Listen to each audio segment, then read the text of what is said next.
ಪಠನಮಾತ್ರೇಣ ವಕ್ತುಶ್ಚ ಶ್ರೋತॄಣಾಂ ನಿಖಿಲ ಕಲಿಕೃತಕಲ್ಮಷ ಅಪನೋದನಪಡುತರೆ ಶ್ರೀಮದ್ಭಾಗವತೆ ಮಹಾಪುರಾಣೆ ತೃತೀಯಸ್ಕಂಧೆ ದಶಮಾಧ್ಯಾಯೇ ಅದ್ಯ ಕಥಾನುವಾದೇ ಸತಿ ಕಿಂಚಿತ್ ಪೂರ್ವಕಥಾನುವಾದಃ.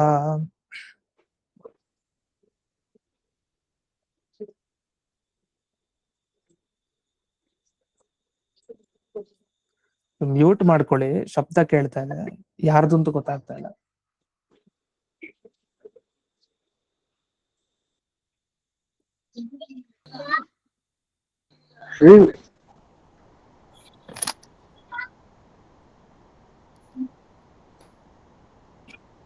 ಈಗ ಈ 13ನೇ ಶ್ಲೋಕದಲ್ಲಿ ಒಂದು ವಿಷಯವಂತ ತಿಳಿಸಿದ್ರು. ಈಗ ಭಗವಂತನ ಕುರಿತಾಗಿ ನಾವು ಕರ್ಮ ಮಾಡ್ತೀವಿ, ಪೂಜೆ ಆಗಬಹುದು, ಸಂಧ್ಯಾ ವಂದನೆ, ಯಾವುದೇ ಸತ್ಕರ್ಮ. ಈ ಸತ್ಕರ್ಮವನ್ನು ಮಾಡ್ತಾ ಒಂದಿರ್ಬೇಕೇನೋ ಒಂದು ಗುಣ, ನಿಷ್ಕಾಮತೆ, ಅಂದ್ರೆ ಯಾವುದೇ ಫಲದ ಅಪೇಕ್ಷೆ ಇರಬಾರ್ದು. ಇದು ಗೊತ್ತಿರೋ ವಿಷಯ. ಎರಡನೇದು ದೇವರಿಗೆ ಅರ್ಪಣೆ ಮಾಡೋದು ಮುಖ್ಯ ಅಂತ.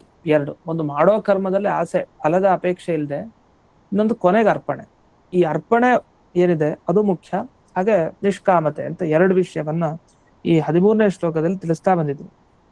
ಅದರಲ್ಲಿ ಭಗವಂತನ ಅತಿಯಾದ ಅನುಗ್ರಹಕ್ಕೆ ಏನ್ ಕಾರಣ ಅನ್ನೋದ್ರ ಬಗ್ಗೆನೂ ಹಿಂದೆ ತಿಳಿಸ್ತಾ ಬಂದು ಈ 13ನೇ ಶ್ಲೋಕವನ್ನು ನೋಡಿ ನಂತರ 14ನೇ ಶ್ಲೋಕಕ್ಕೆ ಹೋಗೋಣ. ಬಹುಶಃ ಈ ವಿಷಯ ಆಗಿರ್ಬೇಕು ಅಂತ ಕಾಣುತ್ತೆ. 15ರ ತನಕ ಆಗಿದೆ. 15 ಅರ್ಧ ಆಗಿದೆ, ಬಾಕಿ ಹೇಳ್ತೇನೆ ಅಂತ ಹೇಳಿದ್ರು ಗುರುಗಳೇ. ಹೌದಾ?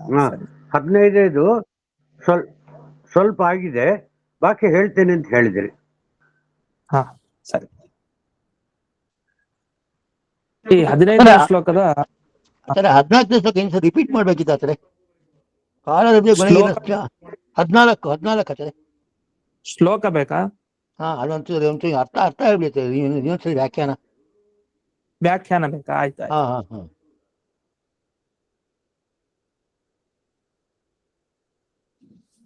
ಈ 14ನೇ ಶ್ಲೋಕದಲ್ಲಿ ಹೇಳಿದ್ದ ಸಾರ ಇಷ್ಟು. ಅಲ್ಲೇನ್ ಹೇಳ್ತಾರೆ ಅಂದ್ರೆ ಭೇದ ಮೋಹ ಅಂತ ಒಂದು ಶಬ್ದ ಬಳಸ್ತಾರೆ. ಭೇದ ಮೋಹ ಅಂದ್ರೆ ಕೆಲವು ಭಾವನೆಗಳು, ಅದನ್ನ ದೇವರಲ್ಲಿ ಮಾಡಬಾರ್ದು, ಅದನ್ನ ಬಿಡ್ಬೇಕು ಅಂತ ಬ್ರಹ್ಮದೇವರು ಉಪದೇಶವನ್ನ ಕೊಡ್ತಾರೆ. ಅದ್ರಲ್ಲಿ ಯಾವ್ದ್ಯಾವ್ದನ್ನ ಬಿಡ್ಬೇಕು ಅಂದ್ರೆ, ಈಗ ಅದನ್ನ ಪುರಾಣದ ಮಾತನ್ನು ಉಲ್ಲೇಖ ಮಾಡಿದ್ದಾರೆ. ಆ ಪುರಾಣದಲ್ಲಿ ಬರುವಂತಹ ವಿಷಯ ಸ್ಕಂದ ಪುರಾಣದಲ್ಲಿ ಹೇಳಿದ್ದಾರೆ ಅಂತ. ಅಲ್ಲೇನ್ ಹೇಳಿದ್ದಾರೆ, ದೇವರನ್ನ ಅಪೂರ್ಣ ಅಂತ ತಿಳಿಯೋದು ಇದೊಂದು ಮೋಹ, ಇದನ್ನ ಬಿಡ್ಬೇಕು ಅಂತ ಹೇಳಿದ್ದಾರೆ. ಮತ್ತೆ ಭಗವಂತ ಬೇರೆಯವರ ಅಧೀನ, ಅಂದ್ರೆ ದೇವರಿಗಿಂತ ಒಬ್ಬ ದೊಡ್ಡವನಿದ್ದಾನೆ, ಅವನ ಅಧೀನನಾಗಿ ದೇವರಿದ್ದಾನೆ ಅಂತ ತಿಳಿಯೋದು, ಇದು ಎರಡನೇದು. ಇನ್ನು ಭಗವಂತನ ಅವತಾರ, ಮತ್ಸ್ಯ ಕೂರ್ಮ ವರಾಹಾದಿ ಅವತಾರ, ಈ ಪ್ರತಿಯೊಂದು ಅವತಾರಗಳಲ್ಲಿ ವ್ಯತ್ಯಾಸ ಭೇದ ಇದೆ ಅಂತ ತಿಳಿಯೋದು, ಅದು ಭೇದ ಮೋಹ, ಅದನ್ನ ಮಾಡಬಾರ್ದು. ಇನ್ನು 4ನೇದು ಜೀವಸ್ಯ ಈಶತ್ವಂ, ಅಂದ್ರೆ ದೇವರು ಬೇರೆ ಅಲ್ಲ, ಜೀವರು ಬೇರೆ ಅಲ್ಲ, ದೇವರು ಮತ್ತೆ ಜೀವರು ಒಂದೇ ಅಂತ ತಿಳಿಯೋದು, ಇದು 4ನೇದಾಯ್ತು. ಇನ್ನು 5ನೇದು ತಥಾ ಜೀವತ್ವಂ ಈಶಸ್ಯ ಅಂತ ಹೇಳಿದ್ದಾರೆ. ಅಂದ್ರೆ ಹೇಗೆ ಜೀವಸ್ಯ ಈಶತ್ವಂ, ಈಶಸ್ಯ ಜೀವತ್ವಂ, ಅಂದ್ರೆ ದೇವರನ್ನ ಜೀವ ಅಂತ ತಿಳಿಯೋದು, ಜೀವರನ್ನ ದೇವರು ಅಂತ ತಿಳಿಯೋದು. ಅಂದ್ರೆ ಎರಡೂ ತರ. ಹೇಗೆ ಅಂದ್ರೆ ಬೆಂಕಿಯನ್ನ ನೀರು ಅಂತ ತಿಳಿಯೋದಲ್ಲ, ನೀರನ್ನ ಬೆಂಕಿ ಅಂತ ತಿಳಿಯೋದಲ್ಲ, ಎರಡೂ ತರ. ಅದರಿಂದ ಜೀವನನ್ನ ದೇವರು ಅಂತ ತಿಳಿಬಾರ್ದು, ದೇವರನ್ನ ಜೀವ ಅಂತಾನು ತಿಳಿಬಾರ್ದು. ಇದು ಯಾಕೆ ಈ ಉದಾಹರಣೆ, ಇದು ಮುಂದೆ ಹೇಳ್ತೀನಿ ಒಂದು ಕಾರಣ. ಇದು 5ನೇದಾಯ್ತು. 6ನೇದು ಜಡಾಭೇದ ಸ್ಥಯೋರತಿ ಅಂತ, ಅಂದ್ರೆ ಜಡ ಪದಾರ್ಥಕ್ಕೂ ಮತ್ತೆ ದೇವರಿಗೆ ಮತ್ತೆ ಈ ಜೀವರಿಗೆ ಐಕ್ಯ, ಅಂದ್ರೆ ಎಲ್ಲ ಒಂದೇ ಅಂತ ತಿಳಿಬಾರ್ದು, ಅಂದ್ರೆ ಪಂಚಭೇದ ಸಿದ್ಧ ಅಂತ ಹೇಳ್ತಾ ಇದ್ದಾರೆ ಅಂತ. ಹಾಗಾದ್ರೆ ಒಟ್ಟು 6 ಅಂಶಗಳನ್ನ ಇಲ್ಲಿ ಹೇಳಿದ್ದಾರೆ. ಇದನ್ನ ಭೇದ ಮೋಹ ಅಂತ ಕರೀತಾರೆ. ಇದನ್ನ ಎಂದೆಂದಿಗೂ ದೇವರಲ್ಲಿ ಮಾಡಬಾರ್ದು ಅಂತ ಹೇಳಿ 14ನೇ ಶ್ಲೋಕದಲ್ಲಿ ವಿಶೇಷವಾಗಿ ತಿಳಿಸಿದ್ದಾರೆ. ಇದು ಮುಖ್ಯ ವಿಷಯ. ಇದ್ರಲ್ಲಿ ಒಂದು, ಈಗ 2 ಮಾತು ಬಂತು, ದೇವರನ್ನ ಜೀವರು ಅಂತ ತಿಳಿಬಾರ್ದು ಅಂತ ಒಂದ್ಸಲಿ ಹೇಳಿದ್ರೆ ಸಾಕಾಗ್ತಾ ಇತ್ತು. ಆದ್ರೆ ಜೀವರನ್ನ ದೇವರು ಅಂತ ತಿಳಿಬಾರ್ದು ಅಂತ ಹೇಳಿದ್ದಾರೆ. ಯಾಕೆ ಹೇಳ್ಬೇಕಿದು? ನಮ್ಗೆ ಒಂದನ್ನ ಹೇಳಿದ್ರೆ ಇನ್ನೊಂದು ಅರ್ಥ ಆಗೇ ಆಗತ್ತೆ. ನೀರ್ ಬೆಂಕಿ ಅಲ್ಲ ಅಂತಂದ್ರೆ ಬೆಂಕಿ ನೀರಲ್ಲ ಅಂತ ಅರ್ಥ, ನನ್ ಬಾಯ್ ಬಿಟ್ಟು ಹೇಳ್ಬೇಕಾಗಿಲ್ಲ. ಇವನ್ ತರ ಇಲ್ಲ ಅಂದ್ರೆ ಹೌದು, ಅವನು ಇವನ್ ತರ ಇರಲ್ಲ ಅಂತಾನೆ ಅರ್ಥ. ಆದ್ರೆ ಒಂದ್ಸಲಿ ಹೇಳೋದು ಬಲ್ದೆ ಮತ್ತೆ ವಿಪರೀತವಾಗಿ ಯಾಕೆ, ಅಲ್ಲಿಂದ ಮತ್ತೆ ಯಾಕೆ ಬರಬೇಕು? ಆದ್ರಿಂದ ದೇವರು ಜೀವರ ತರ ಅಲ್ಲ, ಹಾಗಾದ್ರೆ ಜೀವರು ದೇವರ ತರ ಅಲ್ಲ. ಅರ್ಥ ಆಗೋಯ್ತಲ್ವಾ ಅಂದ್ರೆ ಅದು ಹಾಗಲ್ಲ. ಕೆಲವ್ರು ಏನ್ ಆಕ್ಷೇಪ ಮಾಡ್ತಾರೆ ಅಂದ್ರೆ ಇದ್ರ ಮೇಲೆ, ಈಗ ಒಬ್ಬ ರಾಜ ಇದ್ದಾನೆ, ರಾಜನನ್ನ ಒಬ್ಬ ಕೆಳಮಟ್ಟದವನು ಅಂತ ಚಿಂತನೆ ಮಾಡಿದ್ರೆ ಅದು ಸರಿ ಇಲ್ಲ. ಯಾಕೆ ರಾಜನನ್ನು ಹೋಗ್ಬಿಟ್ಟು ಯಾರೋ ಸಾಮಾನ್ಯ ಪ್ರಜೆಗೆ ಹೋಲ್ಸಿದ್ರೆ ಅವನಿಗೆ ಅದು ಇಷ್ಟ ಆಗಲ್ಲ. ಆದ್ರೆ ಒಬ್ಬ ಸಾಮಾನ್ಯ ಪ್ರಜೆನ ನೀನೊಬ್ಬ ರಾಜ ಅಪ್ಪ ಅಂತ ಅವನಿಗೆ ಹೇಳಿದ್ರೆ ಏನಾಗುತ್ತೆ? ಖುಷಿ ಆಗತ್ತೆ. ಅದರಿಂದ ನಮ್ಗೆ ಏನಾದ್ರು ಒಂದು ಫಲ ಸಿಗತ್ತೆ. ಅದನ್ನ ಈ ನ್ಯಾಯಸುಧಾದ ಕೊನೆ ಭಾಗದಲ್ಲಿ ಅನುವ್ಯಾಖ್ಯಾನದಲ್ಲಿ ಅಲ್ಲೂ ತಿಳಿಸಿದ್ದಾರೆ. ಕ್ಷತ್ತರಿ ರಾಜದೃಷ್ಟಿ ನತು ರಾಜ್ಞಿ ಕ್ಷತ್ರ ದೃಷ್ಟಿ. ಕ್ಷತ್ತ ಅಂದ್ರೆ ನಿಮಗೆ ಗೊತ್ತಿರ್ಬೋದು, ಕ್ಷತ್ತ ಅಂದ್ರೆ ವಿದುರನ ಕರಿತಾ ಇದ್ರು. ಯಾಕೆ? ದಾಸಿ ಪುತ್ರ ಶೂದ್ರ ಕ್ಷತ್ತ ಅಂತ. ಇನ್ನೊಂದು ಕ್ಷತ್ತ ಅಂದ್ರೆ ಗ್ರಾಮ ಅಧಿಪಹ ಅಂತ ಹೇಳ್ತಾರೆ. ಒಂದು ಹಳ್ಳಿ ನೋಡ್ಕೊಳ್ಳೋನು, ಹಳ್ಳಿ ನೋಡ್ಕೊಳ್ಳೋನ್ಗೂ ಇಡೀ ದೇಶ ನೋಡ್ಕೊಳ್ಳೋನ್ಗೂ ವ್ಯತ್ಯಾಸ ಇದೆ. ಇಡೀ ದೇಶ ನೋಡ್ಕೊಳ್ಳೋನ್ನ ನಾವು ಕ್ಷತ್ತ ಅಂತ ಕರೆದ್ರೆ, ಸಾಮಾನ್ಯವಾಗಿ ಹಳ್ಳಿ ನೋಡ್ಕೊಳ್ಳೋನ್ಗೆ ಹೋಲ್ಸಿದ್ರೆ ಅದ್ರ ಉಪಯೋಗ ಇಲ್ಲ. ಅದನ್ನ ಅವನೇ ನೀನು ಅಂತ ಹೇಳಿದ್ರೆ ಅವನಿಗೆ ಇಷ್ಟ ಆಗಲ್ಲ. ಆದ್ರೆ ಹಳ್ಳಿ ನೋಡ್ಕೊಳ್ಳೋನ್ಗೆ ನೀನೇನ್ ಬಿಡು ರಾಜ ಅಂದ್ರೆ ಅವನು ಖುಷಿಯಾಗಿ ಫಲ ಕೊಡ್ತಾನೆ. ಹಾಗಾಗಿ ಏನಾಯ್ತಂದ್ರೆ ದೇವರನ್ನ ಜೀವ ಅಂತ ಹೇಳಿದ್ರೆ ತಪ್ಪು. ಯಾಕೆ? ದೇವರು ತುಂಬಾ ಎತ್ತರದ ಸ್ಥಾನದಲ್ಲಿದ್ದಾನೆ, ಅವನನ್ನ ಜೀವ ಅಂತಂದ್ರೆ ತಪ್ಪಾಗ್ಬಿಡುತ್ತೆ. ಆದ್ರೆ ಜೀವರನ್ನ ದೇವರು ಅಂದ್ರೆ ತಪ್ಪಾಗಲ್ಲ. ಯಾಕೆ? ಜೀವ ತನ್ನ ಯೋಗ್ಯತೆಯಲ್ಲಿ ಕಡಿಮೆ, ನೀನ್ ದೇವ್ರು ಅಂದ್ರೆ ಯೋಗ್ಯತೆ ಜಾಸ್ತಿ ತಂದು ಕೊಟ್ಟಾಗಾಯ್ತು. ಅದರಿಂದ ಅದೇನ್ ತೊಂದ್ರೆ ಇಲ್ಲ ಅಂತ ಕೆಲವ್ರು ಹೇಳ್ತಾರೆ. ಅದಕ್ಕೇನಂದ್ರೆ ಇಲ್ಲ ಇಲ್ಲ, ನೀವು ದೇವರನ್ನ ಜೀವರನ್ನ ಅಂತ ಆದ್ರೂ ಹೇಳಿ, ಜೀವರನ್ನ ದೇವರು ಅಂತನಾದ್ರೂ ಹೇಳಿ, ಎರಡೂ ತಪ್ಪು ಅಂತ ತಿಳಿಸ್ಲಿಕ್ಕೆ ಇಲ್ಲಿ ಜೀವಸ್ಯ ಈಶತ್ವಂ ಈಶಸ್ಯ ಜೀವತ್ವಂ ಅಂತ ಎರಡೂ ಅಂಶವನ್ನು ತಗೊಂಡಿದ್ದಾರೆ. ಅದನ್ನ ಒಟ್ಟು 6 ಭಾವನೆಗಳೇನಿದೆ, 6 ಧರ್ಮಗಳಿದು. ಇದನ್ನ ಭೇದ ಮೋಹ ಅಂತ ಕರೀತಾರೆ. ಇದನ್ನ ಎಂದೆಂದಿಗೂ ದೇವರಲ್ಲಿ ಮಾಡಬಾರ್ದು. ಯಾಕಂದ್ರೆ ಇದನ್ನೆಲ್ಲ ಇಟ್ಕೊಂಡು ನಾವು ಕರ್ಮವನ್ನ ಮಾಡಿದ್ರೆ ಆ ಕರ್ಮ ನಮಗೆ ಫಲ ಕೊಡಲ್ಲ ಅಂತ ಈ ನಾಹಂಕರ್ತ ಹರಿಕರ್ತ ಇತ್ಯಾದಿ ಚಿಂತನೆಗಳೊಂದಿಗೆ ಅಂತ ಇದು ಮುಕ್ತಾಯ ಆಯ್ತು. ಇನ್ನು 15ನೇ ಶ್ಲೋಕದ ಸಾರವಾಗಿ ಬಂತು. ಅಲ್ಲೇನ್ ಬಂತಂದ್ರೆ ಸಾತ್ವಿಕ ಭಕ್ತರು ಹೇಗಿರ್ತಾರೆ? ಬ್ರಹ್ಮದೇವರು ಹೇಳ್ತಾರೆ ಭಗವಂತನ ನಾಮಗಳನ್ನ, ಅದು ವಿಶೇಷವಾಗಿ ಈ ಪ್ರಾಣ ಹೋಗುವಂತ ಸಮಯದಲ್ಲಿ ದೇವರ ನಾಮಸ್ಮರಣೆ ಅಷ್ಟೇ ಅಲ್ಲ, ದೇವರ ಯಾವ ನಾಮವನ್ನ ಹೇಳ್ತಾರೆ ಮನಸ್ಸಿನಲ್ಲಿ ಅನ್ಕೊಳ್ಬಹುದು ಅಥವಾ ಬಾಯ್ಬಿಟ್ಟು ಹೇಳ್ಬೋದು. ಹೇಳ್ಬೇಕಾದ್ರೆ ಅವನ ಅವತಾರ ಹೇಗಾಯ್ತು, ಅವನ ಸದ್ಗುಣಗಳೇನು. ಉದಾಹರಣೆಗೆ ಕೃಷ್ಣ ಅವತಾರ ಹೇಗೆ, ಆ ಕೃಷ್ಣ ಹುಟ್ಟಿದ ಘಟನೆ ಅಂದ್ರೆ ಅವತಾರ ಎತ್ತಿದ ಘಟನೆ, ಮಾಡಿದ ಘಟನೆ, ಮತ್ತೊಂದು ಅವನು ಜನರಿಗೆ ಅನುಗ್ರಹ ಮಾಡಿದ ಘಟನೆ, ಅವನು ಉಪದೇಶ ಮಾಡಿತ್ತು, ಅವನ ಸಂದೇಶಗಳು, ಹಾಗೆ ಅವನ ಕರ್ಮ, ವಿಶೇಷವಾಗಿ ಯುದ್ಧದಲ್ಲಿ ಅರ್ಜುನನಿಗೆ ಉಪದೇಶ ಮಾಡಿತ್ತು ಭಗವದ್ಗೀತೆ. ಇದೆಲ್ಲ ನೆನಪಾಗ್ಬೇಕಂತೆ. ಪ್ರಾಣ ಹೋಗೋ ಸಮಯದಲ್ಲಿ ಇದೆಲ್ಲ ಎಲ್ಲಿ ನೆನಪಾಗುತ್ತೆ? ಅದೇ ಹೇಳ್ತಾರೆ, ನೀವು ಹೋಗೋ ಸಮಯದಲ್ಲಿ ನೆನಪಾಯ್ತು ಅಂತಾದ್ರೆ ಭಕ್ತಿ ಶ್ರದ್ಧೆಯಿಂದ ಅವನಿಗೆ ನೈಕ ಜನ್ಮ ಶಮಲಂ ಅಂತ ಹೇಳ್ತಾರೆ. ಅಂದ್ರೆ ಹಿಂದೆ ಅನೇಕ ಜನ್ಮಗಳ ಪಾಪವನ್ನು ಅವನು ಕಳ್ಕೊಂಡು ಕೂಡ್ಲೆ ಅವನು ಮುಕ್ತಿ ಪಡಿತಾನೆ ಅಂತ. ಅದರಿಂದ ಆ ಸಮಯದಲ್ಲಿ ಏನು ಭಗವಂತನ ನಾಮಸ್ಮರಣೆ ಇದೆ ಅಥವಾ ಚಿಂತನೆ ಇದೆ, ಅದಕ್ಕೆ ತುಂಬಾ ಮಹತ್ವ ಇದೆ.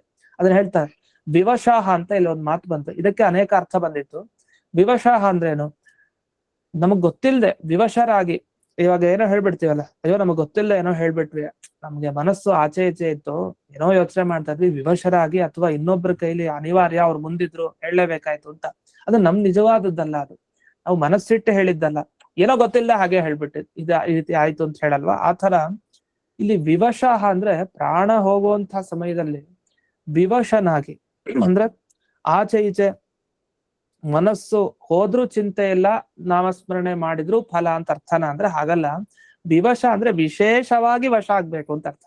ಅಂದ್ರೆ ದೇವರಲ್ಲಿ ವಿಶೇಷವಾಗಿ ಮನಸ್ಸು ನುಗ್ಗಿ ಅಲ್ಲೇ ಇದ್ದು ಸ್ಮರಣೆ ಮಾಡಿದ್ಬೇಕು ಅಂತ ಅರ್ಥ. ಆಗ 100 ಜನ್ಮಗಳ ಪಾಪಗಳನ್ನ ಕಳೆಯುವಂತ ಶಕ್ತಿ ಆ ನಾಮಸ್ಮರಣೆಗೆ ಇರತ್ತೆ ಅಂತ. ಅದ್ರ ಒಂದು ಸತ್ಯ ಏನಂದ್ರೆ ಶ್ರದ್ಧಾ ಭಕ್ತಿಯಿಂದ ನಾಮ ಹೇಳಿದ್ರು ಸಾಕು, ಆ ದೇವರ ಹೆಸರು ಹೇಳಿದ್ರೆ ಸಾಕು. ಆ ಟೈಮ್ನಲ್ಲಿ ಶ್ರದ್ಧಾ ಭಕ್ತಿಯಿಂದ. ಇನ್ನು ಅವತಾರ, ಅವನ ಚಿಂತನೆ ಅದೆಲ್ಲ ಬರ್ಬೇಕು ಅಂದ್ರೆ ಅದು ಜ್ಞಾನಿಗಳಿಗೆ ಸಾಧ್ಯ. ಆದ್ರೆ ಅಪ್ಪಿ ತಪ್ಪಿ ಶ್ರದ್ಧಾ ಭಕ್ತಿಯಿಂದ ಆ ಪ್ರಾಣ ಪ್ರಯಾಣ ಕಾಲದಲ್ಲಿ ಹೇಳಿದ್ರು ಉತ್ತಮ ಫಲ ಅಂತ ಇಲ್ಲಿ ಹೇಳಿದ್ದಾರೆ ಈ ಶ್ಲೋಕದಲ್ಲಿ. ಆ ವಿಷಯ ಬರ್ತಾ ಇತ್ತು. ಆಗ ಒಂದು ಶ್ಲೋಕವನ್ನು ಈ ಪದರತ್ನಾವಲಿ ಅಂದ್ರೆ ವಿಜಯಧ್ವಜ ತೀರ್ಥರ ವ್ಯಾಖ್ಯಾನದಲ್ಲಿ ನೋಡಿದ್ವಿ. ಅದನ್ನ ವ್ಯೋಮ ಸಂಹಿತೆಯಲ್ಲಿ ಇವರು ಆಚಾರ್ಯರು ಸೂಚನೆ ಮಾಡಿದ್ದಾರೆ ಅಂತ. ಇದರಲ್ಲಿ ಹೇಳ್ಬೇಕಾಗಿದ್ದ ವಿಷಯ ಇದು ಏನಂದ್ರೆ, ಇಲ್ಲಿ ಒಂದು ಸಂಗ್ರಹ ಮಾಡಿದ್ದಾರೆ, ದುರ್ಕಟ ಭಾವಾರ್ಥ ಪ್ರಕಾಶಿಕ ಈ ಟಿಪ್ಪಣಿಯಲ್ಲಿ ಈ ಶ್ಲೋಕದ ಅರ್ಥ ಏನು ಅಂತ ವಿಶೇಷವಾಗಿ ಸಂಗ್ರಹ ಮಾಡಿದರೆ ಇದು ಬಹಳ ಚೆನ್ನಾಗಿದೆ. ಇಲ್ಲೇನ್ ಬಂತು, ಭಾಗವತದ ಪದ್ಯದಲ್ಲಿ ಯಸ್ಯಾವತಾರ ಗುಣಕರ್ಮ ವಿಡಂಬನಾನಿ, ವಿಡಂಬನ ಅಂತ ಒಂದು ಶಬ್ದ ಬಂತು. ವಿಡಂಬನ ಅಂದ್ರೆ ಏನರ್ಥ? ಭಾರಿ ನಾಟಕ ಮಾಡ್ತಾನೆ ಇವನು, ವಿಡಂಬನೆ ಮಾಡ್ತಾನೆ ಅಂತ ಹೇಳ್ತೀವಿ. ನಿಜವಾಗಿ ಅವನ ಸ್ವಭಾವನೆ ಬೇರೆ. ನಮ್ಮ ಮುಂದೆ ಮಾತ್ರ ವಿಡಂಬನ, ಈ ನಾಟಕ ಮಾಡೋದು ಈ ತರ ಇರುತ್ತಲ್ಲ. ಹಾಗೆ ದೇವರ ವಿಡಂಬನ ಅಂತ ಹೇಳಿದ್ದಾರೆ. ದೇವ್ರ ನಾಟಕ ಮಾಡ್ತಾನೆ, ಹಾಗಾದ್ರೆ ದೇವ್ರು ಯಾವಾಗಲೂ ಸರಿಯಾಗಿ ಇರ್ತಾನಲ್ಲ, ಮತ್ ನಾಟಕ ಮಾಡ್ತಾನೆ ಅಂತ ಯಾಕೆ ಹೇಳ್ತೀರಿ? ಇವ್ರು ಅದೇ ಹೇಳೋದು, ಅಸುವಿಗಮೆ. ನಿಮ್ ಪ್ರಾಣ ಹೋಗ್ಬೇಕಾದ್ರೆ ಮನುಷ್ಯರದು, ಆಗ ದೇವರ ವಿಡಂಬನ ನೆನಪಿಸ್ಕೊಳ್ಳಿ ಅಂತ. ದೇವ್ರು ಮಾಡೋ ನಾಟಕ ನೆನಪಿಸ್ಕೊಳ್ಳಿ. ಇದೇನರ್ಥ ಅಂದ್ರೆ, ದೇವರ ಅವತಾರ ಎತ್ತಿ ಏನೇನ್ ಮಾಡಿದ್ನಲ್ಲ ಇದೆಲ್ಲ ನಾಟಕ. ಅವ್ನಿಗೇನು ಬೇಕಾಗಿರ್ಲಿಲ್ಲ, ಅವನು ಆರಾಮಾಗಿದ್ದ. ಆದ್ರೂ ಪ್ರಜೆಗಳ ಉದ್ಧಾರಕ್ಕೋಸ್ಕರ ಭೂಮಿಯಲ್ಲಿ ಅವತಾರ ಮಾಡಿದ, ಅನೇಕ ಗುಣಗಳನ್ನು ತೋರಿಸಿದ, ಮನುಷ್ಯರು ಹೇಗಿರ್ಬೇಕು ಅಂತ ಪಾತ್ ಪೂಜೆ ಮಾಡ್ದ, ಮತ್ತೆ ಅವನು ಸಂಧ್ಯಾವಂದನೆ ಮಾಡ್ದ, ಅವನ್ ದೇವ್ರ ಪೂಜೆ ಮಾಡ್ದ. ಯಾಕೆ ದೇವ್ರ ಪೂಜೆ ಮಾಡ್ಬೇಕು? ಯಾಕೆ ಸಂಧ್ಯಾವಂದನೆ ಮಾಡ್ಬೇಕು? ಯಾಕೆ ಬ್ರಾಹ್ಮಿ ಮುಹೂರ್ತದಲ್ಲಿ ಹೇಳ್ಬೇಕು? ಎಲ್ಲ ಮಾಡಿ ತೋರಿಸ್ದ ಕೃಷ್ಣ.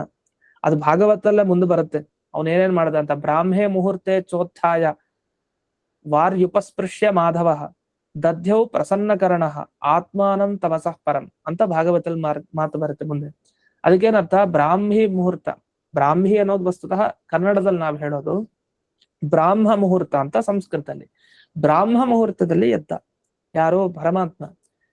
ವಾರಿ ಉಪಸ್ಪೃಶ್ಯ, ವಾರಿ ಉಪಸ್ಪೃಶ್ಯ, ಅದು ಗಾಳಿಯನ್ನು ಮುಟ್ಟಿ ಅಂತಲ್ಲ, ನೀರನ್ನು ಮುಟ್ಟದ ಅಂದ್ರೆ ಹೋಗಿ ಕಾಲ್ ತೊಳ್ಕೊಂಡು ಮುಖ ತೊಳ್ಕೊಂಡು ಸ್ನಾನ ಮಾಡ್ಲಿಕ್ಕೆ ಹೋದ ಅಂತ ಅರ್ಥ. ಅದನ್ನ ವಾರಿ ಉಪಸ್ಪೃಶ್ಯ ಅಂತ ಹೇಳ್ತಾರೆ. ಉಪಸ್ಪೃಶ್ಯ ಅಂತೆಲ್ಲ ಇದೆಲ್ಲ, ಹಾಗೆ ವಾರಿ ಉಪಸ್ಪೃಶ್ಯ ಅಂತ ಇದೆ. ಈ ವೈದಿಕ ಪ್ರಯೋಗಗಳಲ್ಲಿ ಮತ್ತೆ ಶ್ರಾದ್ದ ಪ್ರಯೋಗಗಳಲ್ಲೂ ಹಾಗೆಲ್ಲ ವಾಕ್ಯಗಳು ಬರ್ತಾ ಇರತ್ತೆ. ಉಪಸ್ಪೃಶ್ಯ ಅದು ಇದು ಅಂತ ಹೇಳ್ತಾ ಇರ್ತಾರಲ್ಲ, ಅದೇ. ಹಾಗೆ ಇಲ್ಲಿ ವಾರಿ ಉಪಸ್ಪೃಶ್ಯ, ನೀರನ್ನ ಮುಟ್ಟಿ ಅಂದ್ರೆ ಸ್ನಾನ ಮಾಡಿ ಆಚಮನ ಮಾಡಿ ಎಲ್ಲ ಮಾಡ್ಕೊಂಡು, ದಧ್ಯೌ ಪ್ರಸನ್ನಕರಣ, ಆಮೇಲೆ ಧ್ಯಾನ ಮಾಡ್ದ. ಹೇಗೆ ದೇವ್ರು ಮಾಡ್ದ? ಪ್ರಸನ್ನಕರಣ. ಇದು ಯಾಕೆ ಹೇಳ್ತಾ ಇದೆ ಅಂದ್ರೆ, ಈ ಭಾಗವತದ ಮುಂದೆ ಬರೋ ಈ ಪದ್ಯದ ಅರ್ಥ ಏನಿದೆಯಲ್ಲ, ಇದು ಇಲ್ಲಿಗೆ ಅನ್ವಯ ಆಗತ್ತೆ. ಈ ಭಾಗವತ ಸದ್ಯಕ್ಕೆ ಸಿಗಲ್ಲ, ಈ ಪದ್ಯ ಮುಂದೆ ತುಂಬಾ ಆದ್ಮೇಲೆ ಸಿಗುತ್ತೆ. ಈ ದಧ್ಯೌ ಪ್ರಸನ್ನಕರಣ ಅಂದ್ರೆ ದೇವರ ಧ್ಯಾನ ಮಾಡೋದು ಹೇಗೆ ದೇವರೇ ತಿಳಿಸ್ಕೊಟ್ಟ. ಹೇಗೆ? ಪ್ರಸನ್ನಕರಣ ಅಂತ. ನಿಮ್ಮ ಇಂದ್ರಿಯ ಹಸನ್ಮುಖವಾಗಿರ್ಬೇಕು, ನೀವು ಹಸನ್ಮುಖಿಗಳಾಗಿರ್ಬೇಕು. ಅಯ್ಯೋ ಮಾಡ್ಬೇಕು ಅಂತ ದುಃಖಪಟ್ಟು ಧ್ಯಾನ ಮಾಡೋದಲ್ಲ. ಪ್ರಸನ್ನ ಕರಣ. ಕರಣ ಅಂದ್ರೆ ಇಂದ್ರಿಯ, ಅದು ಮನಸ್ಸಾಗ್ಬಹುದು, ಯಾವುದೇ ಬೇರೆ ಇಂದ್ರಿಯ ಆಗ್ಬಹುದು. ಸುಸ್ತಿಲ್ದೆ ಖುಷಿಯಿಂದ ಧ್ಯಾನ ಮಾಡ್ಬೇಕು ಅಂತ. ಪ್ರಸನ್ನ ಕರಣ ಆತ್ಮಾನಂ ತಪಸಃ ಪರಂ. ಅವನನ್ನ ತನ್ನನ್ನು ತಾನೇ ಧ್ಯಾನ ಮಾಡ್ದ ಅಂತ ಭಾಗವತ ಹೇಳುತ್ತೆ. ಅದು ವೇದವ್ಯಾಸರೇ ಹೇಳಿ ಭಾಗವತ ಬರೆದು, ಸ್ವಯಂ ಭಗವಂತನೇ ತನ್ನ ಇನ್ನೊಂದು ಅವತಾರದ ಬಗ್ಗೆ ತಿಳಿಸ್ತಾ. ಹಾಗಾದ್ರೆ ಮುಂದೆ ತಿಳಿಸೋ ತರ ಈ ತರ ಭಗವಂತನ ಅನೇಕ ಚರ್ಯಗಳಿದೆಯಲ್ಲ, ಪ್ರಾಣ ಹೋಗುವಂತಹ ಸಮಯದಲ್ಲಿ, ಪ್ರಾಣ ಪ್ರಯಾಣ ಸಮಯದಲ್ಲಿ ಭಗವಂತನ ಅವತಾರ, ಭಗವಂತನ ಗುಣಗಳು ಅಂದ್ರೆ ಈಗ ಹೇಳಿದ್ದು ಕರ್ಮಗಳೇನೇನಿದೆ, ಮತ್ತೆ ಅವನ ಸದ್ಗುಣಗಳು, ತ್ರಿವಕ್ರಾನುಗ್ರಹ ಮಾಡಿದ, ಮತ್ತೆ ಅಕ್ರೂರ ವರದ, ಗಜೇಂದ್ರ ವರದ, ಎಷ್ಟೆಷ್ಟು ಅನುಗ್ರಹ ಮಾಡಿದ, ಇದನ್ನೆಲ್ಲ ಕೊನೆಗಾಲದಲ್ಲಿ ಸ್ಮರಣೆ ಮಾಡ್ಬೇಕು. ಇದೆಲ್ಲ ಭಗವಂತನ ವಿಡಂಬನೆ ಅಂತಾರೆ. ವಿಡಂಬನೆ ಏನು? ನಿಜವಾಗಿ ಮಾಡಿದ್ನಲ್ಲ ಅಂದ್ರೆ, ಅವನ್ ಏನೇ ಲೋಕಕ್ಕೆ ಬಂದು ಮಾಡಿದ್ದಿದೆಯಲ್ಲ ಅದೆಲ್ಲ ಮರ್ತ್ಯಾವತಾರ, ಸ್ತ್ರೀಹ ಮರ್ತ್ಯ ಶಿಕ್ಷಣಂ ಅಂತ ತಾತ್ಪರ್ಯದಲ್ಲಿ ಹೇಳಿರೋ ತರ. ಮನುಷ್ಯರಿಗೆ ಶಿಕ್ಷಣ ಕೊಡ್ಲಿಕ್ಕೆ ಇದೆಲ್ಲ ಮಾಡಿದಾನೆ. ಅವನಿಗೆ ವಸ್ತುತಃ ಏನೂ ಬೇಕಾಗಿಲ್ಲ. ಹಾಗಾದ್ರೆ ವಾಸ್ತವಿಕವಾಗಿ ಅವನಿಗೇನ್ ಬೇಡವೋ ಅದನ್ನ ಮಾಡ್ತಾನೆ ಅಂತ ನಾಟಕ ಅಂತ ಅರ್ಥ. ಅದನ್ನ ವಿಡಂಬನ ಅನ್ನೋ ಶಬ್ದದಿಂದ ಕರೆದಿದ್ದಾರೆ. ಈ ವಿಡಂಬನೆಗಳನ್ನು ನೆನಪಿಸ್ಕೊಳ್ಬೇಕು ಅಂತ ಇದೆ ಭಾಗವತಲ್ಲಿ. ಹೇಗ್ ನೆನಪಿಸ್ಕೊಳ್ಬೇಕು? ಗುಣ ವಿಡಂಬನೆ ಅಂದ್ರೆ ಏನು ಅಂತ ನಮ್ಗೆ ಹೇಳ್ಕೊಡ್ತಾರೆ. ಪ್ರಾಣ ನಿರ್ಗಮನ ಕಾಲದಲ್ಲಿ ಅವ್ರು ಒಬ್ಬೊಬ್ರು ಒಬ್ರು ಪ್ರಾಣ ಪ್ರಯಾಣ ಸಮಯ ಅಂತ ಬರೀತಾರೆ, ಇನ್ನೊಬ್ರು ಪ್ರಾಣ ನಿರ್ಗಮನ ಕಾಲ ಅಂತ ಬರ್ದಿದ್ದಾರೆ. ಎರಡರ್ಥ ಬರೀತಾರೆ ಟಿಪ್ಪಣಿಲಿ. ನಮ್ಗೆ ಹಲವರು ಗೊಂದಲ ಇರಬಹುದು. ಏನಂದ್ರೆ ತ್ಯಜತ್ಯಂತೆ ಕಲೆಯವರಂ, ಯಾವಾಗ ದೇವರ ಸ್ಮರಣೆ ಮಾಡ್ತಾ ತನ್ನ ದೇಹ ಬಿಡ್ತಾನೋ, ಬಿಟ್ಟಾಗ ಅವನು ಮುಕ್ತಿ ಆಗತ್ತೆ. ಅದೇ ದೇವರ ಸ್ಮರಣೆ ಮಾಡಿ ಬಿಡ್ಬೇಕು ಅಂತ. ಪ್ರಾಣ ಹೋಗೋ ಟೈಮು ಅಥವಾ ಮುಂಚಿನ ಟೈಮಿಂದ ಧ್ಯಾನ ಮಾಡ್ತಾ ಇರ್ಬೇಕಾ, ಆಗೋಯ್ತು ಆಮೇಲೆ ಧ್ಯಾನ ಮಾಡ್ಬೇಕಾ, ಹೇಗಿದ್ ಕಥೆ ಅಂತ. ಅದಕ್ಕೆ ಎರಡು ವ್ಯಾಖ್ಯಾನ ಇಲ್ಲಿ ಮಾಡಿದ್ದಾರೆ. ಒಂದು, ಪ್ರಾಣ ನಿರ್ಗಮನ ಕಾಲೆ, ಪ್ರಾಣ ಹೊರಡೋ ಸಮಯ, ಇನ್ನೂ ದೇಹದಿಂದ ಹೊರಡಿಲ್ಲ ಇರ್ಬೋದು, ಹೊರಡೋ ಅಂತ ಸಮಯ ಬಂದಿದೆ ಆ ಟೈಮ್ನಲ್ಲಿ. ಅಥವಾ ಪ್ರಾಣ ಪ್ರಯಾಣ ಮಾಡ್ತಾ ಇದೆ ಅಂದ್ರೆ ಜೀವ ಹೊರಟಾಯ್ತು, ಪ್ರಯಾಣ ಮಾಡ್ತಾ ಇದ್ದಾನೆ ಆ ಸಮಯದಲ್ಲಿ ಅಂತ ಇಬ್ರು ಅರ್ಥ ಬರೆದ್ರು ಟಿಪ್ಪಣಿಕಾರರು. ಇದರಲ್ಲಿ ನಮಗೇನ್ ಹೇಳ್ಕೊಡ್ತಾ ಇದಾರೆ ಅಂದ್ರೆ, ಧ್ಯಾನ ಅಂದ್ರೆ ಏನು, ವಿಡಂಬನ ಏನ್ ನೆನಪಿಸ್ಕೊಳ್ಬೇಕು? ಒಂದು ಅವತಾರ ವಿಡಂಬನ, ಮತ್ತೊಂದು ಗುಣ ವಿಡಂಬನ, ಮತ್ತು ಕರ್ಮ ವಿಡಂಬನ ಅಂತ ಮೂರು ನಾಟಕ ವಿಡಂಬನ. ಅವತಾರ ವಿಡಂಬನ ಅಂದ್ರೇನು? ಒಬ್ಬ ಸಾಯೋ ಸಮಯದಲ್ಲಿ ಇದ್ದಾನೆ, ಅವನಿಗೆ ನೆನಪಾಗ್ಬೇಕು ಅಂದ್ರೆ ಇವ್ರು ಬರೀತಾರೆ ಟಿಪ್ಪಣಿಲಿ, ಇದೇ ವಿಚಾರ ಅವತ್ ಹೇಳಲಿಕ್ಕೆ ಹೊರಟಿದ್ದು, ಮಿಕ್ಕಿದ ವಿಚಾರ ಅಂತ. ವಾಸುದೇವೋ ದಾಶರಥಿ ಅಂತೆಲ್ಲ ನೆನಪಿಸ್ಕೋಬೇಕಂತೆ. ಅಂದ್ರೆ ನೆನಪಿಸ್ಕೊಳ್ಳೋ ಕ್ರಮ ಹೇಳ್ಕೊಡ್ತಾರೆ ನಮ್ಗೆ. ಅಯ್ಯೋ ಇಷ್ಟೊಂದೆಲ್ಲ ಆ ಟೈಮ್ನಲ್ಲಿ ಹೆಂಗ್ ನೆನಪಿಗೆ ಬರುತ್ತೆ? ಇವತ್ತಿನಿಂದ ಅಭ್ಯಾಸ ಮಾಡ್ಕೊಂಡಿದ್ರೆ, ದಿವಸವಿಡೀ ದೇವರ ಚಿಂತನೆ ಮುಳುಗಿದ್ರೆ ಆ ಕಾಲದಲ್ಲಿ ನೆನಪಾಗತ್ತೆ ಅವನ್ಗೆ. ಅದು ನಮಗೆ ಗೊತ್ತು, ಹೇಳಿದ್ದಾರೆ ಆಚಾರ್ಯರು ಕೂಡ ದ್ವಾದಶ ಸ್ತೋತ್ರದಲ್ಲಿ. ಅದರಿಂದ ಚೆನ್ನಾಗಿ ಇವತ್ತಿನಿಂದ ಅಭ್ಯಾಸ ಮಾಡ್ತಾ ಇದ್ರೆ ಕೊನೆಗಾಲದಲ್ಲಿ ನೆನಪಾಗತ್ತೆ. ಅದೇ ಕೊನೆಗೆ ಇಷ್ಟೆಲ್ಲ ಅಭ್ಯಾಸ ಬಂದ್ಮೇಲೆ ಅನ್ಸೋದೇನು ಅಂದ್ರೆ ಆಗಲ್ಲ ಸ್ಮರಣೆ ಮಾಡ್ಲಿಕ್ಕೆ ಅಂತ. ಯಾಕಂದ್ರೆ ಇಷ್ಟೊಂದು ವಿಷಯ ಇದ್ಮೇಲೆ ಇದನ್ನೆಲ್ಲ ಅವಾಗ ಆ ಟೈಮ್ನಲ್ಲಿ ಹೇಗ್ ನೆನಪಿಸ್ಕೊಳ್ಳೋದು ಅಂತ. ಅದಕ್ಕೆ ಉಪಾಯ ಹೇಳ್ಕೊಟ್ಟಿದ್ದಾರೆ ಈ ಟಿಪ್ಪಣಿಲಿ. ಏನ್ ಹೇಳಿದೆ ಅಂದ್ರೆ ವಾಸುದೇವೋ ದಾಶರಥಿ ಅಂತೆಲ್ಲ ಸ್ಮರಣೆ ಮಾಡ್ಕೊಬೇಕಂತ. ಇದು ಅವತಾರ ವಿಡಂಬನ ಅಂದ್ರೆ, ಓ ವಸುದೇವನ ಮಗನಾಗಿ ಬಂದ, ದಶರಥನ ಮಗನಾಗಿ ಬಂದ, ಹೀಗೆ ನರಸಿಂಹ ಕಂಬದಿಂದ ಬಂದ ನರಸಿಂಹ, ಮತ್ತೆ ಪರಾಶರ ಸತ್ಯವತಿಯಿಂದ ಬಂದ ವೇದವ್ಯಾಸರು, ಹೀಗೆ ವಾಸುದೇವ ದಾಶರಥಿ ಅಂತ ಹೇಳ್ತಾ ಹೇಳ್ತಾ ಆ ಶಬ್ದಗಳನ್ನ ಒಂದ್ ಅವತಾರ, ಎರಡಾಯ್ತು, ಮತ್ಸ್ಯ, ಕೂರ್ಮ, ವರಾಹ, ಹೀಗೆ ಇದು ಅವತಾರ ವಿಡಂಬನ ಅಂತೆ. ಅಂದ್ರೆ ಆಯಾಯ ಭಗವಂತನ ರೂಪ ಯಾವ್ಯಾವ್ದು ಕಾರಣದಿಂದ ಬಂತು ಅಂತ ಅನ್ನೋ ಸ್ಮರಣೆ ಒಂದು. ಇದು ಮನಸ್ಸಿನ ಒಳಗಡೆ ಮಾಡಿದ್ರು ಆಯ್ತು. ನನ್ ಬಾಯ್ಬಿಟ್ಟು ಹೀಗೆ ಹೇಳ್ಬೇಕು ಅಂತಿಲ್ಲ ಒಬ್ಬ ಸಾಯೋ ವ್ಯಕ್ತಿ. ಆಗ ಆ ಟೈಮ್ನಲ್ಲಿ ಆಗೋದು ಇಲ್ಲ. ಯಾರಿಗೋ ಒಬ್ರಿಗೆ ರಾಮ ಕೃಷ್ಣ ಅಂತ ಹೇಳುವಂತ ಒಂದು ಸೌಭಾಗ್ಯ ಇರುತ್ತೆ, ಸ್ಪಷ್ಟವಾಗಿ ಬಾಯ್ಬಿಟ್ಟು ಹೇಳೋದು. ಇನ್ನು ಗುಣವಿಡಂಬನ ಒಂದಿದೆ. ಗುಣವಿಡಂಬನ ಅಂದ್ರೇನು? ಸರ್ವಜ್ಞ, ಸರ್ವೇಶ್ವರ ಅಂತೆಲ್ಲ ಇದೆ. ಅಂದ್ರೆ ಭಗವಂತ ಸರ್ವಜ್ಞ, ಎಲ್ಲ ತಿಳ್ಕೊಂಡಿದ್ದ ಅವನು, ಅವನು ಸರ್ವರಿಗೂ ಈಶ್ವರ, ಅಧಿಪತಿ, ಸ್ವಾಮಿ ಅವನು. ಹೀಗೆ ಇದೆಲ್ಲ ಗುಣವಿಡಂಬನಗಳನ್ನು ತಿಳಿಬೇಕು. ವಸ್ತು ಗುಣವಿಡಂಬನ ಅಂದ್ರೆ ಗುಣ ನಾಟಕ ಮಾಡಿ ಅಂತ ಅರ್ಥ ಅಲ್ಲ. ಆದ್ರೆ ಗುಣವಿಡಂಬನ ಆಯ್ತು ಅವತಾರ ಕಾಲದಲ್ಲಿ. ಯಾಕಂದ್ರೆ ರಾಮ ಅಯ್ಯೋ ನನ್ ಸೀತೆ ಎಲ್ಲಿ ಅಂತ ಅಳ್ತಾ ಕೂತ. ಅವ್ನ್ ಸರ್ವಜ್ಞನ ಎಲ್ಲ ಗೊತ್ತಿದ್ಯಾ? ಮತ್ ಸೀತೆ ಗೊತ್ತಿಲ್ಲ ಅಂದ ಕೂಡಲೇ ತಾನೆ ಅವ್ನು ಹತ್ತಿದ್ದು ಅಂತ ನಾವು ಯೋಚಿಸಬಾರ್ದು. ಅದೊಂದು ವಿಡಂಬನ ಆಯ್ತು ಆ ಅವತಾರ ಕಾಲದಲ್ಲಿ ಅಷ್ಟೇ. ಅದರಿಂದ ಸಾಯುವಂತಹ ಸಮಯದಲ್ಲಿ ಗುಣವಿಡಂಬನ ಮಾಡ್ಕೊಳ್ಬೇಕು ಅಂದ್ರೆ ಇದೆ. ಸರ್ವಜ್ಞ, ಸರ್ವೇಶ್ವರ, ಸರ್ವಶಕ್ತಿ, ಈ ತರ ಎಲ್ಲ ಒಂದೊಂದೇ ಗುಣ ಚಿಂತಿಸ್ಬೇಕು. ಇದು ಹಿಂದಕ್ಕೂ ಭಾಗವತಲ್ಲಿ ಬಂದಿತ್ತು. ದೇವರ ಗುಣ ಎಷ್ಟು ಅನ್ಲಿಕ್ಕೂ ಕೆಲವು ಶ್ಲೋಕಗಳಿದೆ, ಅದ್ರ ವಿವರಣೆ ಮಾಡಿದ್ದಾರೆ. ಒಂದ್ ಸುಮಾರು ಗುಣಗಳಿದೆ. ಅವತ್ ಹೇಳಿದ್ದೆ ಆ ಶ್ಲೋಕಗಳನ್ನು ಪಾರಾಯಣ ಮಾಡ್ಬೇಕು ವಿಶೇಷವಾಗಿ. ಅಂದ್ರೆ ಈ ಸಮಯದಲ್ಲಿ, ಪ್ರಾಣ ಪ್ರಯಾಣ ಸಮಯದಲ್ಲಿ ಇದೆಲ್ಲ ಆಗತ್ತ ಅಂತಿಲ್ಲ. ಅದಕ್ಕೆ ಇವ್ರು ಎರಡು ಹೇಳಿದ್ದಾರು ಮುಖ್ಯ. ಇನ್ನು ಮುಂದಿಂದು ಕರ್ಮ ವಿಡಂಬನ ಅಂದ್ರೆ ಏನು ಅಂತ ಬರೀತಾರೆ. ಕರ್ಮ ವಿಡಂಬನ ಅಂದ್ರೆ ಕಂಸಾರಿಹಿ ರಾಕ್ಷಸಾರಿಹಿ ಅಂತೆಲ್ಲ. ಒಂದ್ ಕಂಸರನ್ ಕೊಂದ, ಒಂದ್ ರಾಕ್ಷಸರನ್ನ ಕೊಂದ, ರಾವಣನ್ ಕೊಂದ, ಈ ತರ ಸ್ಮರಣೆ ಅಂತೆ. ಹೀಗೆ ಅವತಾರ ವಿಡಂಬನ, ಗುಣ ವಿಡಂಬನ, ಕರ್ಮ ವಿಡಂಬನ, ಇದನ್ನ ಯಾರು, ಅದು ಕೂಡ ನಾಮ ಅಂತ ಹೇಳ್ತಾರೆ. ನಿಮ್ಗೆ ಎಲ್ಲಾ ಚರಿತ್ರೆ ಕಥೆ ನೆನಪಿಸ್ಕೊಳ್ಲಿಕ್ಕೆ ಹೇಳ್ತಾರೆ ಅವರು. ಆಗ ವಾಸುದೇವ ದಾಶರಥಿಯನ್ ನೆನಪಾಗಬೇಕು. ಸರ್ವಜ್ಞ, ಸರ್ವೇಶ್ವರ, ಕಂಸಾರಿ, ರಾಕ್ಷಸಾರಿ, ಅದನ್ನೇ ಅಕ್ರೂರ ವರದ, ಗಜೇಂದ್ರ ವರದ, ಮುಚುಕುಂದ ವರದ, ಇದೆಲ್ಲ ನೆನಪಾಗ್ಬೇಕು ಕೊನೆಗಾಲದಲ್ಲಿ. ಆದ್ರೆ ಅರ್ಥ ಇದ್ರಂತೂ ಬಹಳ ಶ್ರೇಷ್ಠ ಅಂತ ಅಭಿಪ್ರಾಯ. ಇದನ್ನ ಹೇಳ್ತಾ ಪ್ರಾಣ ನಿರ್ಗಮನ ಕಾಲೆ. ಪ್ರಾಣ ನಿರ್ಗಮನ ಆಗೋದು ಅಂದ್ರೆ ಪ್ರತಿ ಜನ್ಮದಲ್ಲ ಇದು ಅಂದ್ರೆ ಹೇಳ್ತಾರೆ ಚರಮ ಮರಣೇತಿ ಯಾವತ್ ಅಂತ. ಇದು ಚರಮ ಮರಣದ ಬಗ್ಗೆ ಹೇಳ್ತಾ ಇದ್ದಾರೆ. ಇದು ಬ್ರಹ್ಮಸೂತ್ರದ ಅರ್ಥ ಇದೆ ಇದರಲ್ಲಿ, ಈ ಭಾಗವತದಲ್ಲಿ. ಅದ್ ಹೇಗೆ ಅಂದ್ರೆ ಚರಮ ಮರಣ ಅಂತ ಒಂದು ಶಬ್ದ ಹಾಕಿದ್ದಾರೆ. ಅಂದ್ರೆ ನಾವು ಈ ಜನ್ಮದಲ್ಲಿ ಸಾಯುವಂತಹ ಸಮಯದಲ್ಲಿ ಅಂತ ಇವ್ರು ಹೇಳ್ತಾ ಇಲ್ಲ. ಹಾಗಂತ ಈ ಜನ್ಮದಲ್ಲಿ, ಮುಂದಿನ ಜನ್ಮದಲ್ಲಿ, ಪ್ರತಿ ಜನ್ಮದಲ್ಲಿ ದೇಹವನ್ನ ಬಿಡ್ತಾ ಬಿಡ್ತಾ ಇದ್ದಾಗ ಈ ನಾಮಸ್ಮರಣೆ ಶ್ರೇಷ್ಠನೇ. ಆದ್ರೆ ಇಲ್ಲಿ ಹೇಳ್ತಾರೋ ನಾಮಸ್ಮರಣೆಯಿಂದ ಮುಂದೆ ಕೂಡ್ಲೆ ಮೋಕ್ಷಕ್ ಬೇಕಾದ ನಾಮಸ್ಮರಣೆನ ಹೇಳ್ತಾ ಇದ್ದಾರೆ. ಅದು ಮೋಕ್ಷ ಅಂದ್ರೇನು? ನಿಜವಾದ ಮೋಕ್ಷಕ್ಕೆ ಹೋಗ್ತಾನವನು ಕರ್ಮಗಳನ್ನು ಕಳ್ಕೊಂಡ ತಕ್ಷಣ. ಆದ್ರೆ ಪ್ರತಿ ಜನ್ಮದಲ್ಲಿ ಮಾಡಿದಾಗ ಏನಾಗತ್ತೆ? ಅನೇಕ ಜನ್ಮಗಳನ್ನ ಕಳ್ಕೊಂಡು ಹೋಗ್ತಾನೆ. ಯಾಕಂದ್ರೆ ಅಂತಿಮ ಜನ್ಮ ಯಾವ್ದು ಅಂತ ನಮಗ್ ಗೊತ್ತಿರಲ್ಲ. ನಮ್ಗೆ ಮೋಕ್ಷ ಸಿಗ್ಬೇಕು ಅಂದ್ರೆ ಇನ್ನೂ ಕಲ್ಪ ಅನುಭವಿಸ್ಬೇಕಲ್ಲ, ಅನೇಕ ವರ್ಷಗಳಿದೆ, ಅನೇಕ ಜನ್ಮಗಳನ್ನ ಕಳೆದು ಬ್ರಹ್ಮದೇವರ ಆಯುಷ್ಯಮಾನ ಪೂರ್ತಿ ಆಗ್ಬೇಕು. ಅಷ್ಟೊತ್ತಿಗೆ ನಮ್ ಸಾಧನೆ ಒಂದ್ ಹಂತಕ್ಕೆ ಅಲ್ಲೋ ಪೂರ್ತಿ ಆಗಿರುತ್ತೆ. ಆಗ ಅವ್ರು ಆ ವ್ಯವಸ್ಥೆ ಮಾಡ್ತಾರೆ. ಹಾಗಾದ್ರೆ ಚರಮ ಜನ್ಮ, ಕೊನೆಯ ಜನ್ಮ, ಆ ಕೊನೆಯ ಜನ್ಮದಲ್ಲಿ ಆಗುವಂತ ಯಾವ ಕೊನೆ ಮರಣ ಇದೆ, ಆ ಕೊನೆಯ ಮರಣ ಕಾಲದಲ್ಲಿ ಈ ತರ ಆಗಿರ್ಬೇಕು. ಆದ್ರೆ ಅವನಿಗೆ ಮುಕ್ತಿ ಆಗ್ಬಿಡುತ್ತೆ ಕೂಡ್ಲೆ ಅಂತ. ಯಾಕಂದ್ರೆ ಆಗ್ಲೂ ಬರ್ದೇ ಇದ್ರೆ ಉಪಯೋಗ ಇಲ್ಲ ಅಂತ. ಅದ್ ಹೇಗೆ ಅಂದ್ರೆ, ಈಗ ಒಂದು 100 ವರ್ಷ ಬದುಕಿದ್ರೆ ಒಬ್ಬ ವ್ಯಕ್ತಿ, 100 ವರ್ಷ ಅಂತ ತಗೊಳ್ಳೋಣ. 100 ವರ್ಷದಲ್ಲಿ ಅವ್ನ್ ಮೊದಲಿಂದ ಮಾಡ್ಕೊಂಡ್ ಬಂದಿದ್ರೆ, ಮೊದಲಿಂದ ಅಂದ್ರೆ 50 ವರ್ಷದಿಂದ ಶುರು ಮಾಡಿದ್ರು ಓಕೆ, ಅದೇನಿಲ್ಲ. ವಯಸ್ಸಾಗಿ ಶುರು ಮಾಡಿದ್ರು ಆಯ್ತು. ಆದ್ರೆ ದಿನನಿತ್ಯ ಅಭ್ಯಾಸ ಇದ್ದು ಮಾಡಿದ್ರೆ ಕೊನೆಗೆ 100ನೇ ವರ್ಷಕ್ಕೆ ಒಬ್ಬ ವ್ಯಕ್ತಿ ಏನಾದ್ರು ದೇಹವನ್ನು ತ್ಯಾಗ ಮಾಡ್ತಾನೆ ಅಂತಿದ್ರೆ ಆ ಸಮಯದಲ್ಲಿ ಅವನಿಗೆ ನೆನಪಾಗತ್ತೆ. ಯಾಕೆ? ಹಿಂದೆ ಮಾಡಿದ್ದಷ್ಟು ಸಂಸ್ಕಾರ ಅವನಲ್ಲಿರತ್ತೆ ಅಂತ. ಇದು ಒಂದು. ಇನ್ನೊಂದು, ಇದು ಒಂದು ಜನ್ಮದಲ್ಲಾಯ್ತು.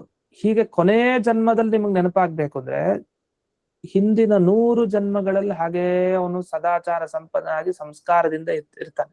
ಇದ್ದು ಅವನಿಗೆ ಆ ಕೊನೆ ಜನ್ಮದಲ್ಲಿ ಮುಕ್ತಿ ಪಡಿಬೇಕಲ್ಲ ಮುಂದಕ್ಕೆ, ಅದಕ್ಕೆ ಹಿಂದೆ ಅವನಿಗೆ ಆ ಸ್ಮರಣೆಗೆ ಬರುತ್ತೆ.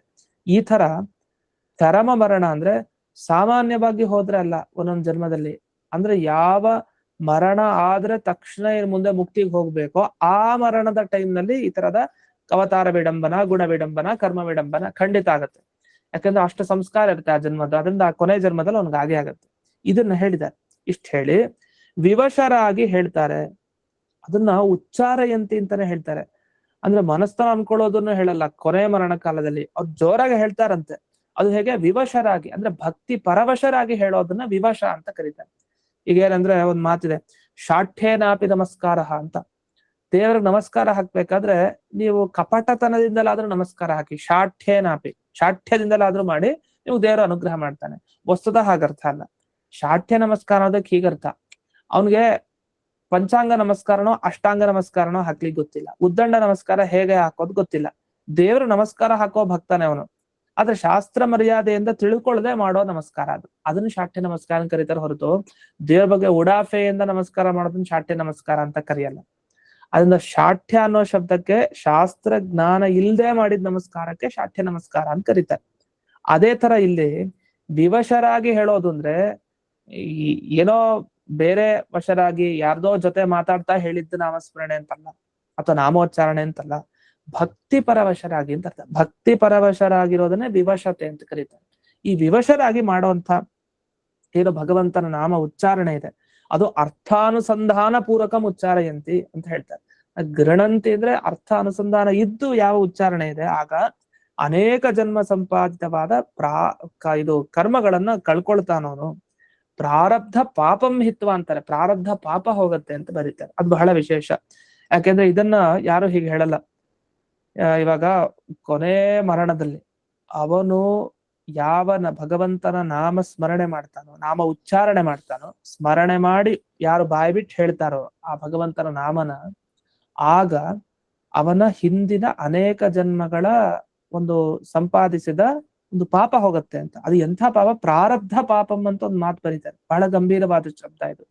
ಈಗ ಪ್ರಾರಬ್ಧ ಕರ್ಮ ಅನುಭವಿಸಿ ಕಳ್ಕೊಳ್ಬೇಕು, ಒಂದು ಕೊನೆಗೆ ಇದು ಹೇಳಿದ ಕೂಡಲೇ ಹೋಗತ್ತಂತೆ. ಅದಕ್ಕೆ ಪ್ರಮಾಣ ಕೊಡ್ತಾರವ್ರು ನೋಡಿ. ಇದು ಈ ವ್ಯಾಖ್ಯಾನಕಾರ ವಿಶೇಷ. ಪ್ರಾರಬ್ಧ ಪುಣ್ಯ ಅನುಭವಿಸ್ಲೇಬೇಕು, ಅದ್ರ ಬಗ್ಗೆ ಅವ್ರೇನ್ ಮಾತಾಡ್ತಾ ಇಲ್ಲ. ಪ್ರಾರಬ್ಧ ಪಾಪ ಹೋಗತ್ತೆ ಅಂತ ಹೇಳಿದ್ದಾರೆ. ಹಾಗಾದ್ರೆ ಹೇಗೆ ಇದು ಹೇಗ್ ನಂಬೋದು ಅಂದ್ರೆ, ದೇಹೇವಾ ಸೂರ್ಯಮಂಡಲೇ ವಿಧೂಯ ಸರ್ವ ಪಾಪಾನಿ, ನಿಮ್ಮ ದೇಹದಲ್ಲಿ ಅಥವಾ ಸೂರ್ಯಮಂಡಲದಲ್ಲಿ ನಿಮ್ಮ ಎಲ್ಲಾ ಪಾಪಗಳನ್ನು ಕಳ್ಕೊಳ್ತೀರಿ. ಯಾವಾಗ? ಈ ಚರಮ ಮರಣ ಕಾಲದಲ್ಲಿ ಅಂತ ಸ್ಪಷ್ಟ. ಸರ್ವ ಪಾಪ ಅಂತ ಹೇಳಿದ್ದಾರೆ. ಸರ್ವ ಪಾಪ ಅಂದ್ರೆ ಎಲ್ಲಾ ಪಾಪ, ಅದು ಪ್ರಾರಬ್ಧ ಅಥವಾ ಅಪ್ರಾರಬ್ಧ, ಅದನ್ನ ಎಲ್ಲಾ ಪಾಪವನ್ನು ತಗೊಳ್ಬೇಕು. ಕೂಡ್ಲೆ ಆಗತ್ತೆ ಅಂತ. ಕೂಡ್ಲೆ ಹೇಗಾಗತ್ತೆ ಅಂದ್ರೆ ವಾಯುದೇವರ ಅನುಗ್ರಹ ಆಗತ್ತೆ ಅಂತ ಅರ್ಥ. ಕೂಡ್ಲೆ ಅಂದ್ರೆ ಈಗ ಒಂದ್ ಸಾಧನೆ ಒಬ್ಬ ಮುಗಿಸ್ತಾ, ಒಂದು ಕಲ್ಪದಲ್ಲಿ ಒಂದಿಷ್ಟಿತ್ತು ಅವನಿಗೆ, ಅವ್ನ್ ಸಾಧನೆ ಮುಗಿಸ್ಕೊಂಡ, ಇನ್ ಮುಂದೆ ಅವನಿಗೆ ಮೋಕ್ಷ ಕೊಡ್ಬೇಕಾಗಿದೆ.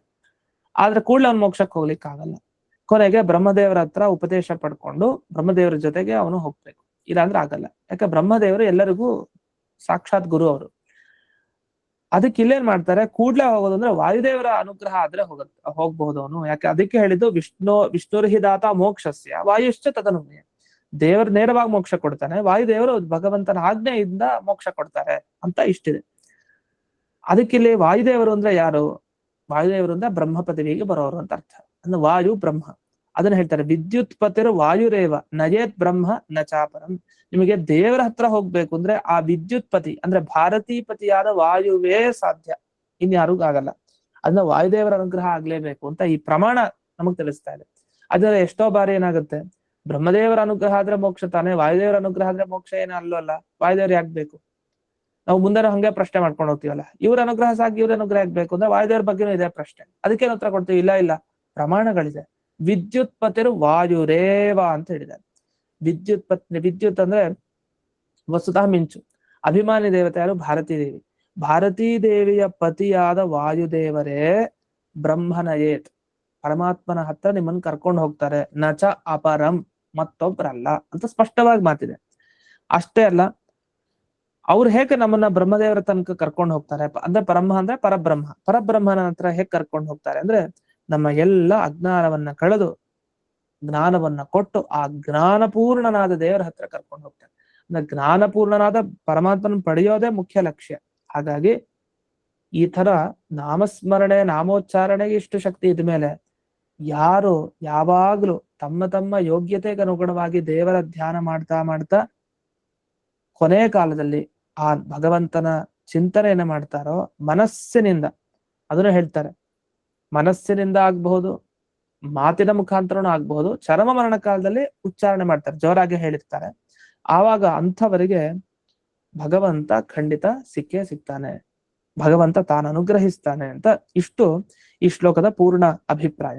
ಇಲ್ಲಿಗೆ 15ನೇ ಶ್ಲೋಕದ ವಿವರಣೆ ಮುಗೀತು. ಮುಂದೆ 16ನೇ ಶ್ಲೋಕದ ಚಿಂತನೆ ಏನು ಅನ್ನೋದನ್ನ ನಾಳೆ ದಿವಸ ನೋಡೋಣ ಅಂತ ಹೇಳ್ತಾ ಇಂದಿನ ಪಾಠವನ್ನ ಅಸ್ಮದ್ ಗುರುವಂತರ್ಗತ ವ್ಯಾಸತೀರ್ಥ ಗುರುವಂತರ್ಗತ ಭಾರತೀ ರಮಣ ಮುಖ್ಯ ಪ್ರಾಣಾಂತರ್ಗತ ಶ್ರೀಮನ್ಮೂಲ ಗೋಪಾಲಕೃಷ್ಣನಿಗೆ ಅರ್ಪಣೆಯನ್ನು ಮಾಡ್ತೇನೆ. ಶ್ರೀಕೃಷ್ಣ.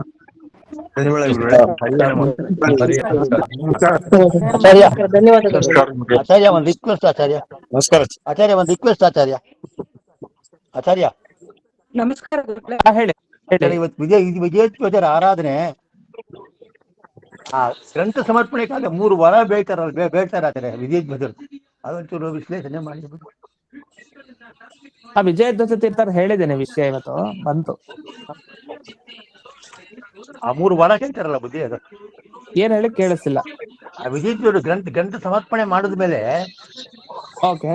ಹಾ, 3 ವಾರ ಕೇಳ್ತಾರೆ ಕೃಷ್ಣನ ಹತ್ರ. ಆ 3 ವಾರ ಅಂತ ವಿಶ್ಲೇಷಣೆ ಮಾಡಿ ಬುದ್ಧಿ. ಹೌದಾ, ಮಾಡ್ತೇವೆ. ಒಂದ್ ಪಾಠ ಆದ್ರೆ ನಿಮಗೆ ಕಳಿಸ್ತೇನೆ ನಾನು. ಒಂದ್ ಈ ತಕ್ಷಣ ಪಾಠ ಇದೆ, ಸುಧಾ ಪಾಠ. ಸರಿ ಸರಿ ಸರಿ ಬಿಟ್ಟು ಆಯ್ತು ಆಯ್ತು, ಹಾಗೆ ಮಾಡಿ ಹಾಗೆ ಮಾಡಿ ಒಂದ್ ಮೆಸೇಜ್ ಹಾಕಿ ನಾ ಕಳಿಸ್ತೀನಿ. ಆಯ್ತು ಬಿಡಿ. ನಮಸ್ಕಾರ. ಇವಾಗ ನಮಸ್ಕಾರ ಈ ಜೀವಕ್ಕ ಕೊನೆ ಜನ್ಮ ಅಂಬೋದು ಈಗ ಗೊತ್ತಾಗುತ್ತೆ. ಇಲ್ಲ, ಅದಕ್ಕೇನಂದ್ರೆ ನಿಯತ ಗುರುಗಳ ಉಪದೇಶ ಆಗ್ಬೇಕು. ಒಬ್ರು ಗುರುಗಳು ಸಿಗ್ತಾರೆ, ಅಪರೋಕ್ಷ ಜ್ಞಾನಿಗಳು, ಅವ್ರು ಉಪದೇಶ ಮಾಡ್ತಾರೆ, ಗೊತ್ತಾಗುತ್ತೆ. ಓಹೋ. ಅದು ಕೊನೆ ಜನ್ಮ ಅಂತ. ಹೌದು ಹೌದು. ಧನ್ಯವಾದ. ನಮಸ್ಕಾರ ಆಚಾರ್ಯರೇ. ನಮಸ್ಕಾರ.